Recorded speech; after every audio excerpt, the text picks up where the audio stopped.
मिथिला के मंत्री राजा जनक को सूचित करो, मिथिला की रंगशाला में पौरस को भूषण वेदाध्यायी त्रिभुवन सम्राट स्वर्णमयी लंका में निवास करने वाले रावण का पराभव हुआ है। तत्काल प्रभाव को यात्रा की सूचना दी जाए। जैसी आज्ञा महाराज की जीवन की जय जयकार हो। श्री दशानंद जी का आगमन। हाँ महाराज। सेवक, यह तो ठीक है, यह बड़े लोग हैं, यह बड़े लोग हैं, छोटों को कुछ दिया नहीं करते।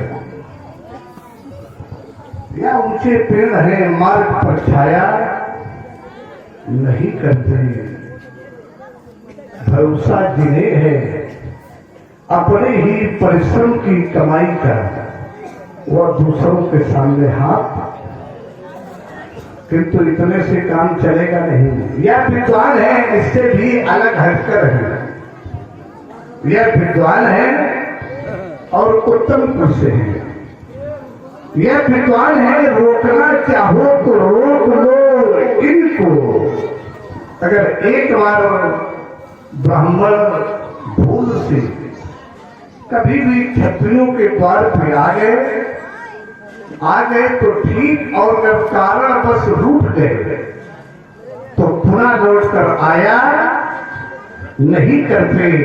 वीरों की वह सभा पूर्ण ही नहीं होती जिस सभा में श्री दशानंद जैसे महायोद्धा महाव्यक्तित्व का आगमन न हुआ होगा।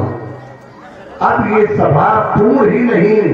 अगर मैं ये कह दूं, भगवान शिव भी मेरे समर्थ है कि ये सभा भी परिपूर्ण हो गई। जब सभा परिपूर्ण हो गई तो जाओ, तो भी पूर्ण हो जाए। मैं स्वयं स्वागत करता हूं। माता केकसी की गोद को धन्य बना देने वाले उत्तर विद्वान ओजवान भव, तेजवान भव, यशस्वी भव, कोट शुभाशीष। शुभ सुखद संयोग की, आज शुभ है, सुखद है, यह भी एक संयोग है। यह सबसे बड़ा संयोग समर्थ भगवान भोले शंकर हैं और आप हैं। यह एक विशेष संयोग है, शुभ सुखद का संयोग। कभी कभी शुभ होता है, सुखद नहीं होता है। और शुभ और सुखद दोनों एक स्थान पर हो तो विशेष संयोग होता है। ये घड़ियां जुड़ी है मेरे मन के मीत, प्रतिकार क्या दूं, ये स्नेह का सत्कार क्या दूं, ये प्रेम का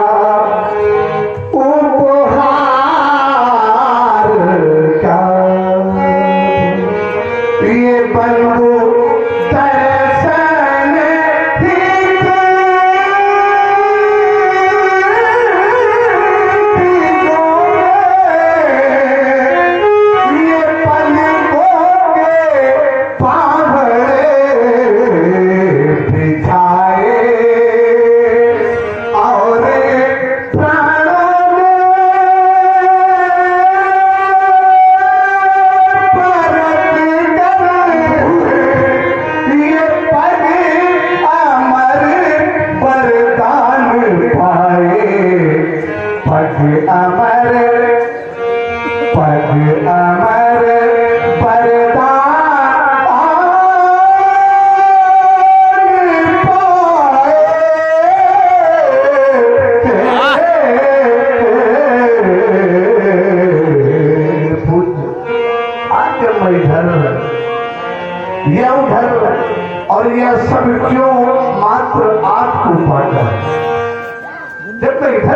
बात करता हूं या इधर देखूं या उधर करूं या इधर, तो मैं नहीं और भी कोई कुछ कह रहा है कि खिलखिला कर हंस पड़ी,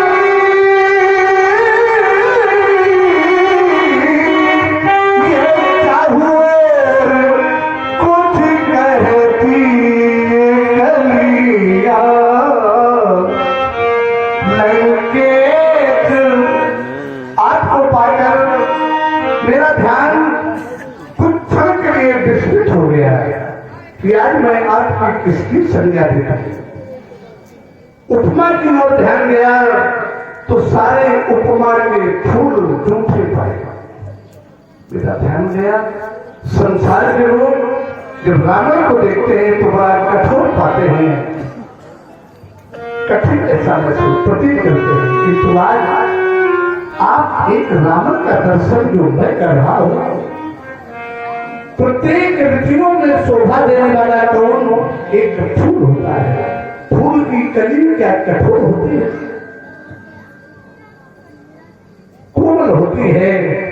आज आप मुझे फूलों से भी कोमल प्रतीत हो रहे थे, तो क्यों ना आज मैं ऋतुओं का राजा आपको बता दूं कि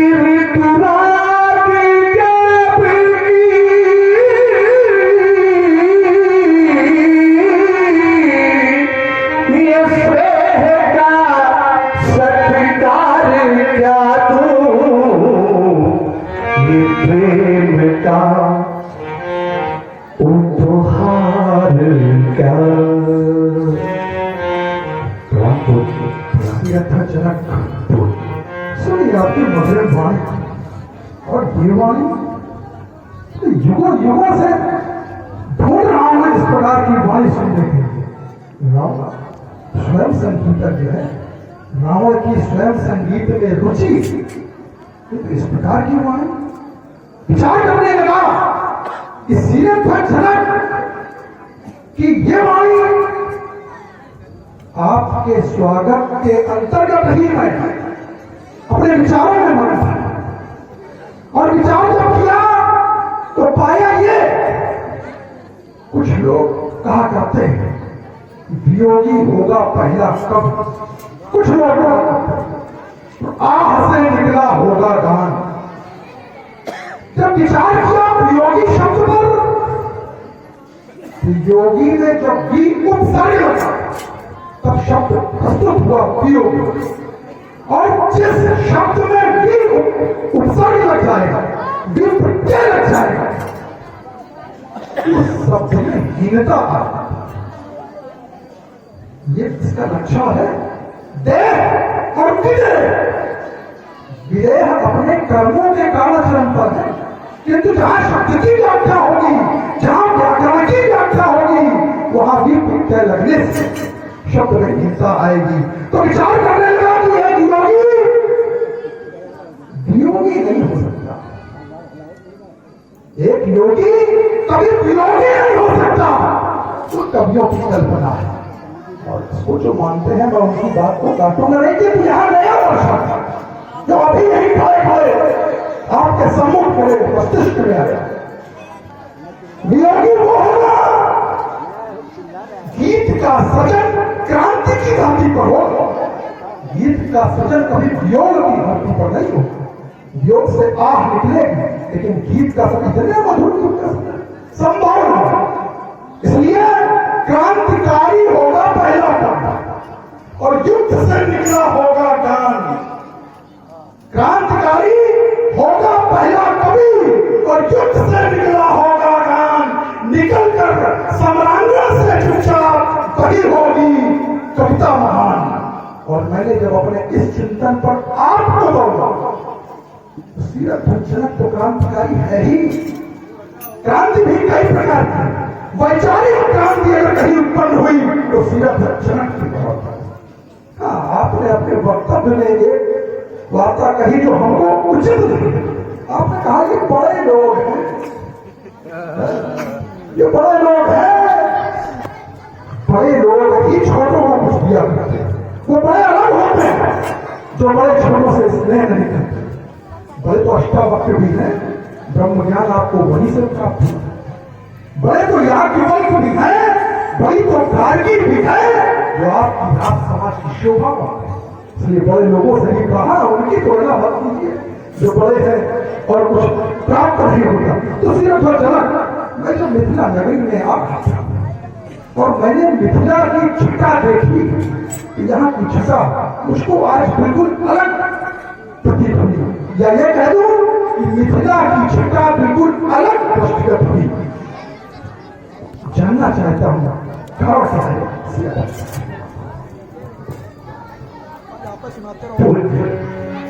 एक समय की बात है, मेरे पुत्री द्वारा किया गया अलौकिक कृत्य। वैसे कथा और प्रथा सबसे नहीं सुनाई जाती,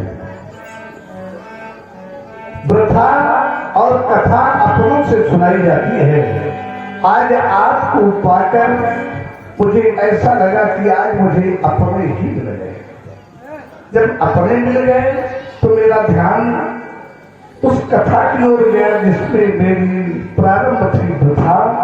क्या थी वह? एक कथा, एक समय पुत्र द्वारा किया गया अलौकिक कृत्य जिसे मैंने रखा। प्रारंभ हुई प्रथा और क्या थी पुत्र की पावन कथा। जानना चाहता कि पाकर माँ का आदेश चल पड़ी सुता पूजन को अक्षत चंदन शोभि को रोचन शिव आयुध के आराधन को इथे खुले खुले उर्मिल श्यामल किते जो में प्रतिमा जाती थी उसकी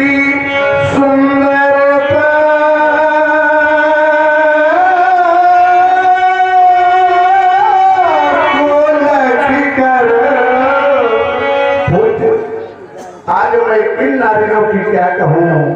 वहां उमा रमा सकुचाती थी कि पहुंची थी जिस स्थल पे पर कि कर धनुआ उठा लिया घोड़ा कर बेटी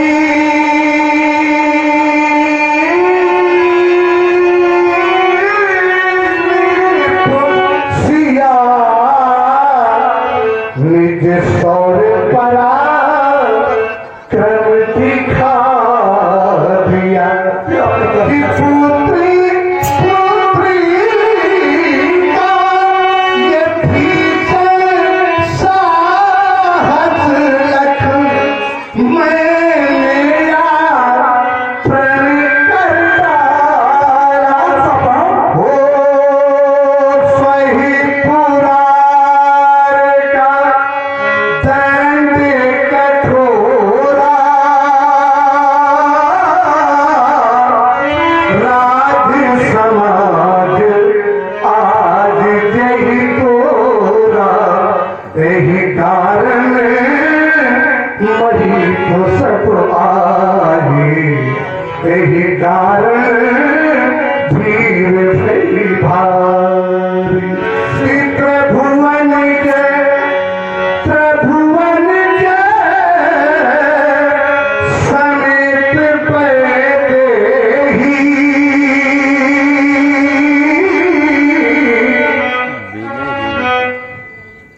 बिनहि विचार बड़े हटते आपकी पुत्री ने भगवान आशुतोष के पिनाक को वाम कर से उठा लिया। सोचकर अत्यंत आश्चर्य होगा। यह कार्य हर या उससे जुड़ी हुई कोई शब्द ही कर सकते हैं, सामान्य व्यक्ति के बस की बात नहीं है। यहां तक ठीक किंतु आपके द्वारा जो प्राण दिया गया वो उचित नहीं। तो निस्वार्थ के भेद जनक तुम अजकों का परिधान चाहते हैं, मुनि कुचक्र का साज सजाकर निर्वंशन का धन चाहते, निज स्वार्थ के हेल जनक तुम अजकों का बलिदान चाहते। तो समझ जगत में मेरे रहते सफल नहीं बन पाओगे, और अगर हर धर्म दिखाया तो निज करनी पर पछताओगे। आप चले सच के अधिकार पर देखें। मैं पढ़ रहा हूं भगवान भोलेनाथ के पावन प्रणाम। प्रणाम। जय जय श्री कृष्ण।